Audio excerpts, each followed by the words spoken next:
তো গাইস এখানে দেখতেই পাচ্ছেন একটি প্লেটের মধ্যে অনেকগুলো আস্ত চিকেন নিয়েছে আম্মু। এরপরে এখানে রাঁধুনি মুরগির মাংসের মসলা, এলাচি, দারুচিনি, তেজপাতা, লং, লবণ, এরপরে কাঁচামরিচ কুচি। এখন এখানে দেখতেই পাচ্ছেন নারিকেল বাটা, আদা বাটা, রসুন বাটা, বাদাম বাটা। এরপরে এখানে পেঁয়াজ কুচি নিয়েছে। এরপরে এখানে দেখতেই পাচ্ছেন একটি খাঁচির মধ্যে পোলাও চাল নিয়েছে।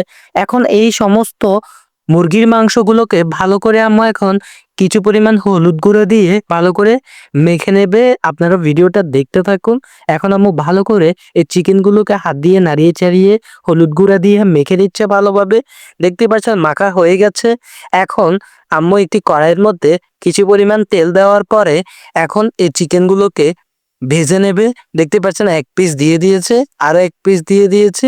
এরপরে এখানে আস্তে একটা রান দিয়ে দিচ্ছে। এখন এই সমস্ত চিকেনগুলোকে ভালো করে আম্মু লাড়িয়ে চাড়িয়ে ভালো করে ভেজে নিচ্ছে। আপনারা আমাদের চ্যানেলটি সাবস্ক্রাইব করে দিন, যাতে এরকম আরো সুন্দর সুন্দর ভিডিও আমাদের চ্যানেল থেকে আপনারা পেতে পারেন।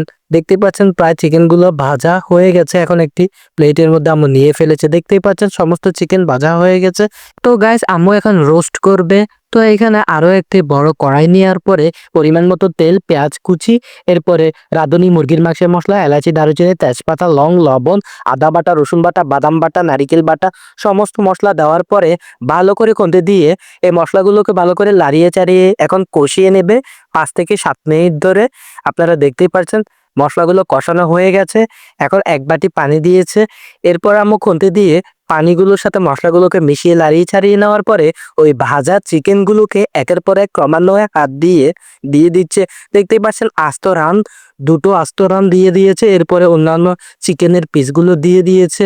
তো গাইস এখন এই সমস্ত চিকেনগুলোকে প্রায় 15 থেকে 20 মিনিট যাবত ধরে আম্মু কষিয়েছে। দেখতেই পাচ্ছেন প্রায় কষানো শেষ।